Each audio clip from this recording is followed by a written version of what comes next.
बिस्मिल्लाहिर्रहमानिर्रहीम। अल यदुल उलिया खैरुम मिनल यदिस सुफला। ये मिशकात शरीफ की हदीस है।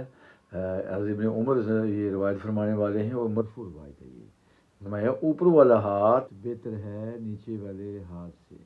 ऊपर वाला हाथ बेहतर है नीचे वाले हाथ से। हज़रत इब्न उमर रज़ियल्लाहु फरमाते हैं नबी करीम सल्लल्लाहु अलैहि वसल्लम मिंबर पर सदक़े के बारे में ज़िक्र फरमाते हुए और मांगने से बचने का ज़िक्र फरमाते हुए अल यदुल उलिया और अल यदुल सुफला की वज़ाहत फरमा रहे थे। वो ये कि अल यदुल उलिया से मुराद खर्च करने वाला और देने वाला हाथ है, और अल यदुल सुफला से मुराद लेने वाला और मांगने वाला हाथ है। तो ऊपर वाला हाथ हर लिहाज से बेहतर है। मांगने वाला हाथ जो होता है ये नीचे वाला हाथ होता है, यानी कि मांगना, जब आपके पास हालात बेहतर हैं तो मांगने की ज़रूरत